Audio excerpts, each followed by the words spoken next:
വിശുദ്ധ മർക്കോസിന്റെ സുവിശേഷം 12-ാം അധ്യായം 18 മുതൽ 27 വരെയുള്ള തിരുവചനങ്ങൾ. പുനരുത്ഥാനത്തെക്കുറിച്ച് വിവാദം.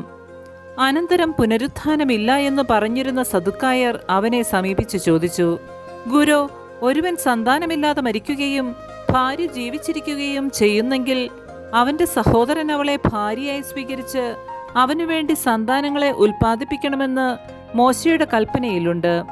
ഒരിടത്ത് 7 സഹോദരന്മാരുണ്ടായിരുന്നു. ഒന്നാമൻ ഒരുവളെ വിവാഹം ചെയ്തു. അവൻ സന്താനമില്ലാതെ മരിച്ചു. രണ്ടാമൻ അവളെ സ്വീകരിച്ചു. അവനും സന്താനമില്ലാതെ മരിച്ചു. മൂന്നാമനും അങ്ങനെ തന്നെ സംഭവിച്ചു. ഇങ്ങനെ 7 പേരും സന്താനമില്ലാതെ മരിച്ചു. അവസാനം ആ സ്ത്രീയും മരിച്ചു. പുനരുത്ഥാനത്തിൽ അവർ ഉയർത്തെഴുന്നേൽക്കുമ്പോൾ അവൾ ആരുടെ ഭാര്യയായിരിക്കും?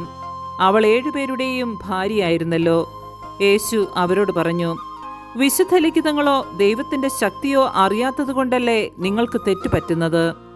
എന്തെന്നാൽ മരിച്ചവരിൽ നിന്ന് ഉയർത്തെഴുന്നേൽക്കുമ്പോൾ അവർ വിവാഹം ചെയ്യുകയോ ചെയ്തു കൊടുക്കുകയോ ഇല്ല. മറിച്ച് അവർ സ്വർഗത്തിലെ ദൂതന്മാരെ പോലെയായിരിക്കും.